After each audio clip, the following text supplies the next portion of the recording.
Bonjour à toutes et à tous et bienvenue dans Cinefiles pour une nouvelle vidéo, une nouvelle critique sur Les Émotifs Anonymes, un film sorti en 2010 de Jean-Pierre Améris. C'est un film avec Benoît Poelvoorde, Isabelle Carré, Laurella Cravotta, Lise Lamétrie, Swan Arlo et Pierre Ninet. C'est un petit film de 1h17. Et qu'est-ce qui se passe pendant 1h17? Eh bien, c'est Angélique Delange qui est une chocolatière très expérimentée et qui va aller voir une chocolaterie qui a besoin d'une personne pour vendre les chocolats. Parce que cette boîte, cette entreprise va faire faillite. Et cette Angélique, elle rencontre Benoît Poelvoorde, donc le personnage Jean-René Van del Hudge, et les deux se plaisent, mais il y a un petit problème, c'est que les deux, ce sont des émotifs, c'est-à-dire qu'ils ressentent très fortement les choses et ils sont extrêmement timides, donc ils vont un peu se tourner autour, leur timidité va leur faire défaut et bien sûr va amener à des situations de comédie fort intéressantes, fort agréables. Et c'est sur les conseils de Myriade, de Jake Doublage, que j'ai regardé le film et il m'avait conseillé, il avait vendu le film sur une scène de restaurant je me suis décidé à le regarder. C'est un film qui parle de chocolat. Il se trouve que je n'aime pas le chocolat, mais j'ai bien aimé le film. J'ai aussi regardé son dossier de presse, 18 pages sur Unifrance, vous pouvez le retrouver là-bas. C'est un très joli document. C'est un film qui est aussi disponible, alors peut-être qu'il ne l'est plus maintenant, mais il était à un moment disponible sur Netflix pendant un temps. Et il y a plein d'anglophones qui ont vu le film et qui l'ont apprécié. Donc moi ça me fait plaisir aussi qu'un film puisse s'expatrier un peu ailleurs et puisse connaître aussi du succès. C'est un petit film, c'est une petite critique, mais j'avais vraiment envie de faire ce retour parce que les films sur la timidité, c'est souvent un peu embarrassant, c'est souvent mal fait, mais là il se trouve que c'est un film qui est un petit peu autobiographique, donc les situations, la façon dont les acteurs doivent jouer, je pense que c'est quelque chose qui est assez proche de ce que ressentait le réalisateur dans certaines situations que lui-même il a vécu, puisque c'est peut-être une histoire un peu romancée, mais ça lui permettait de mieux canaliser ses représentations d'angoisse et justement il n'osait pas contacter Benoît Poelvoorde. Il l'explique en interview, c'est assez incroyable que le réalisateur passait par l'agent mais qu'il n'osait pas directement parler à Benoît et donc lui il s'est dit je crois à un moment il allait passer le pas et finalement tout ça c'est très bien déroulé. Alors le film est sur une base d'un quiproquo qui va s'envenimer, devenir un mensonge et dont justement l'amour va démêler ce mensonge. Bon, c'est quelque chose qui comme ça de prime abord n'a pas l'air original, mais il est original parce que quand on parle d'originalité on imagine tout de suite quelque chose de très voyant, mais ici on a des constantes et des variantes. La variante est quand même cette timidité qui prend le pas sur tout. Et c'est ça justement ce qui est original dans le film à mon sens. Ça reste aussi par son traitement et la timidité mise en œuvre pas comme une fatalité, mais comme un enjeu de douceur. La timidité n'est pas montrée comme vraiment le torboyau. C'est quelque chose qui va être dépassé par des petites étapes, par des petites conquêtes. C'est justement les affaires d'exercice que lui évoque le psychologue. D'abord inviter quelqu'un à dîner, après toucher la personne et à chaque fois au fur et à mesure on avance en fait dans cette conquête de la timidité. Et tout cela est traité de façon très légère. Ça ne doit pas être lourd parce que c'est un sujet qui est sensible. C'est même un sujet sensible pour le réalisateur. Par conséquent, on suit plutôt un traitement de fable. Et je pense que ça se ressent assez rapidement grâce à la musique. C'est vraiment une musique de féerie, de fantastique. Et on quitte le monde réel pour entrer dans un monde où la gravité est peu pesante. La gravité physique, mais surtout la gravité, vous savez, le moment grave.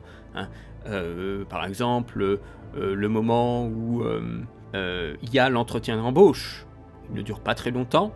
On ne ploie pas sous le poids de la scène. Et elle se termine très rapidement. On pourrait critiquer le côté un peu mignonnet, assez naïf finalement, de cette fable. J'avais retenu un petit passage de la critique de Criticat, donc du site Criticat. Matinée d'une sous-esthétique vaguement inspirée du fabuleux destin d'Amélie Poulain, les émotifs anonymes se complaient dans un scénario très attendu, dans un humour qui fait flop. Carré et Poulvorde font ce qu'ils peuvent, mais ne parviennent pas à sauver cette non-comédie où tout est téléphoné. C'est vrai que quand ils disent que c'est une non-comédie, je pense qu'ils entendent par là probablement une comédie où on ne rit pas. Vraiment que c'est pas à gorge déployée. Mais je pense que c'est quand même une comédie parce qu'il y a une douceur. On pourrait même trouver un terme, c'est film de douceur. Vous savez, c'est comme Lou, journal infime ou typiquement, voilà, ce film-là, Les émotifs anonymes. Ce sont des films de douceur. Ce ne sont pas vraiment des comédies, mais nous sommes en tendresse avec les personnages. Donc, on n'est pas sur une affaire comique. Alors, bien sûr, il y a des ressorts comiques dans le film, mais ce n'est pas appuyé au point qu'on rigole. Enfin, moi, en tout cas, j'ai pas rigolé, mais je trouvais ça très juste et on a envie que ces gens ils s'en sortent. Après, vis-à-vis de la sous-esthétique vaguement inspirée du fabuleux destin d'Amélie Poulain, bon, fabuleux destin d'Amélie Poulain, ce sont des choses qui sont très forcées, au contraire. Moi, je trouve que Amélie Poulain, c'est très insistant. Ici, on n'est absolument pas dans des registres colorimétriques. Je comprends pas même qu'on évoque Amélie Poulain quand on voit le traitement de la couleur. Par rapport, justement, entre les deux, ça n'a rien à voir. On est sur des teintes beaucoup plus claires dans ce film-là. Après, quand on dit que le scénario est attendu et que tout est téléphoné, oui, absolument. Après, est-ce qu'on en voit tous les 4 matins? Moi, à titre personnel, je ne vois pas beaucoup de comédies d'amour par mois. Donc pour moi, dès que j'en vois une, c'est toujours une sorte de rafraîchissement, où je n'ai pas forcément les codes en tête, donc je me laisse un peu surprendre par le film, et j'accepte aussi le récit téléphoné, mais qui a quand même des variantes, parce qu'il y a toujours des petites choses qui sont propres au film, parce qu'il y a des clichés. L'hôtel où on a retenu qu'une chambre plutôt que 2, donc les deux ils sont devant un lit, ils savent pas quoi faire, le psy qui se met à côté de Poulvorde parce que lui aussi il a des problèmes, où il court à la fin du film, la main dans la main, où on suit la personne dans la rue, sauf que là il y a une petite variante, c'est que c'est toute une voiture, donc on voit typiquement, vous savez, au premier plan, Isabelle Carré qui avance dans la rue comme ça et elle s'arrête. Il y a une grosse voiture rouge au milieu de la rue et bien sûr il y a tous les conducteurs, donc toute l'équipe de la chocolaterie qui se cache comme ça pour pas être vue. Enfin, et c'est absurde et ça peut faire rire parce que c'est too much. Généralement c'est quelqu'un comme ça qui est derrière et on le voit en flou et la personne se cache derrière les voitures quand l'autre elle se tourne la tête, mais là c'est une voiture, donc les mecs se cachent dans la voiture. Voilà, moi je trouve ça très amusant de voir ça. Après voilà, c'est amusant, ça fait pas rire, c'est ça la petite nuance, mais je n'ai pas à rire pour donner des points supplémentaires au film, ne serait-ce que de sourire et de trouver ça amusant et comment dire, malicieux, un peu espiègle. Moi je trouve ça très agréable, hein. Ça donne encore cette impression de tendresse et de douceur. Après, si je devais être un peu plus critique, il est clair que le film, je trouve, par sa durée de 1h17, a une sorte de petit déséquilibre où le film prend énormément de temps sur son départ, avec des longues scènes. La scène du restaurant, elle doit faire 10 minutes, même plus, et sur 1h17, c'est beaucoup, hein. Et on a l'impression qu'il est court et qu'il est déséquilibré. Il y a cette scène dans le bureau de Jean-René où ils disent « On va au Salon international du chocolat de Roanne ». Et il y a Jean-René « Oh là là, mais le festival, il est important, oh là là, c'est fort, c'est ambitieux, hein !» Et elle dit « Allez, on y va !» Et hop, ils y sont déjà tout de suite après. Voilà, c'est instantané. J'ai l'impression que des fois, il y a des coupes, on est très rapide au bout d'un moment. Comme si la construction jusqu'à un certain niveau était ce qui intéressait le réalisateur, et après tout le reste c'était une affaire de trouver des liens pour terminer le film à la fin. Et ça donne cette impression que à un moment il y a un petit pan du ventre mou du milieu où tout est compressé. Voilà. hop, on passe de l'un à l'autre et hop, on est déjà dans la scène où ils doivent s'avouer leur amour dans la salle où il y a les émotifs qui se réunissent pour parler de leurs problèmes. Ouais, ça je pourrais le regretter qu'il n'y a pas plus de structure, mais après, voilà, c'est un film de sentiments sur des choses qui sont pas faciles à évoquer. Moi, j'ai pas vu beaucoup de films qui parlent de ce sujet, et surtout en comédie, hein, parce qu'il y a des films comme Ben X où ça, c'est des gens qui sont malades en fait, et là, c'est pas de la comédie, hein. Ben X, c'est une torture. Ou les films de Adam Elliott, que ce soit Marie et Max ou le dernier, là, Mémoire d'un escargot, ces films qui transpirent, en fait. C'est absolument pas des fables légères et douces. Ces trucs, c'est très très violent. Hein. Alors, c'est douce amer. Hein. Je me rappelle, Mémoire d'un escargot, je l'avais vu au cinéma. C'est doux amer. Mais enfin, il y a quand même beaucoup de violence là-dedans, hein, de violence du regard, violence entre les gens. C'est absolument pas le cas dans les émotifs anonymes. Et c'est en cela justement que Jack Doublage, ça l'avait beaucoup touché. C'est cette humanité, cette sensibilité qui n'est pas jugée. Je pense que c'est ça, et précisément parce que le réalisateur est comme ça et qui sait que être jugé, c'est tétanisé quand on est dans cette position-là. Donc, il ne veut pas juger. Il veut rendre ça possible. En fait, que les situations puissent être résolues, comment dire, possiblement, et pas qu'il y ait des obstacles insurmontables. C'est pour ça que le film est un petit peu,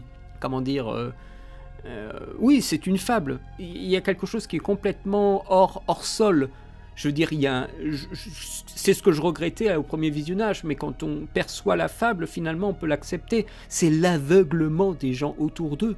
Comme si les gens, autour justement de Angélique et de Jean-René, ne pouvaient pas voir, ne pouvaient pas s'imaginer de la timidité maladive. Et c'est presque en cela que le film devient fantastique, étrange. Hein. Alors à un moment, quand Angélique, plus jeune, elle passe son examen et que voilà, elle fuit parce qu'il y a les juges qui lui posent des questions et elle ne sait pas quoi faire. Elle part comme ça et il y a un des juges qui vient la voir parce qu'elle allait partir réellement. Elle sortait du bâtiment et le juge lui dit, vous savez, moi aussi, mais bon, avec le temps, j'ai appris... moi je peux peut-être vous aider, j'ai envie que vous soyez ma chocolatière pour ma boutique parce que vous avez un don, et elle est toute voilà, elle est rassurée et en même temps elle est très intéressée par l'embauche, quoi, par l'emploi. Alors ça, ce sont des choses qui sont, je pense, difficilement réalisable en vrai. Ça a dû arriver, mais vraiment pas très souvent. C'est en cela que le film, on parle souvent, vous savez, de bienveillance, un peu à tort et à travers, des fois, pour se cacher d'immondices qu'on fait et qu'on met sous le tapis. Mais je pense que le film l'est vraiment. Et les personnages sont très peu malmenés. Ils sont malmenés, mais sur des très très courtes périodes, et c'est souvent rattrapé. Et c'est peut-être en cela que l'histoire est balisée. Mais la nature des personnages fait dérailler les scènes. Hein. Vraiment, cette scène de restaurant, c'est peut-être c'est le cœur du film. C'est le cœur du sujet. Avec ses quiproquos d'envie et de blocage, avec Benoît Poelvoorde qui transpire tellement qu'il avait amené dans les WC du restaurant une valise bourrée de t-shirts et de chemises plutôt. Voilà, et c'est vraiment l'adage de « pourvu qu'il ne nous arrive rien ». Hein, c'est la peur de l'échec évidemment, et du regard de l'autre sur l'échec. Ça c'est très très violent, hein, pour les émotifs et les timides, le peur des conséquences de l'échec évidemment. Être émotif, c'est pas juste de la timidité, c'est un énorme état de tension. C'est faire des circonvolutions pour éviter ce qui fait peur, pour éviter une gêne, une honte. Vous savez, quand on ne sait pas tutoyer ou vous voyez, on ne sait pas si on doit tutoyer ou vous voyez. Donc on fait des circonvolutions, on crée des formulations de phrases pour éviter le tu ou le vous. Voilà, moi ça m'arrive de faire ça. Voilà, moi, donc dans ce cas-là, donc vous savez, dans le film, je comprends totalement en fait ces circonvolutions et ces états de tension qu'ont les personnages, particulièrement Jean-René, je trouve. Le fait qu'il ne peut pas répondre au téléphone, qu'il dit à un moment une phrase qui est formidable. Poulvord, je trouve qu'il joue super bien dans le film. Il joue pas le rôle d'un extraverti, là, pour le coup, c'est tout l'inverse. Et là, on voit un grand talent de l'acteur. Il dit... Vous, les femmes, vous... Je n'ai pas de problème avec les femmes. Elles me terrorisent, c'est tout. Et il le dit d'une façon tout à fait normale, vraiment pour répondre à la question aussi banalement que ça. Et je trouve que c'est une très très bonne réplique. Ah, elle me terrorise. Et voilà, sans plus, mais comme si c'était normal, voilà. Et je trouve ça très juste.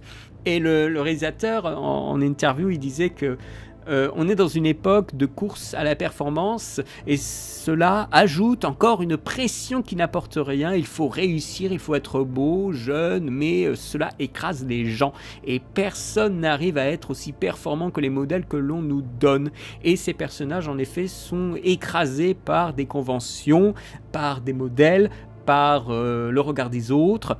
Ne serait-ce qu'aussi dans la fabrication du chocolat, et c'est un parallèle que nous pouvons faire assez rapidement. Le chocolat permet de réunir les gens et permet de créer tout cet environnement fantastique avec la qualité exceptionnelle du chocolat que crée Angélique, puisqu'elle ne peut pas assumer son génie. Eh bien, elle crée tout un système autour d'un ermite reclus qui fait le chocolat et qui a transmis ses connaissances à Angélique. Enfin, c'est tout un machin abracadabrantesque, mais comme le personnage de Poulvord, elle aussi, elle se cache dans le film, hein, derrière cette figure de l'ermite, et à un moment, elle est reconnue par un juge du salon de chocolat qui a été son juge à l'examen du chocolat. Donc lui, le gars, il reconnaissait le goût du chocolat que elle avait fait.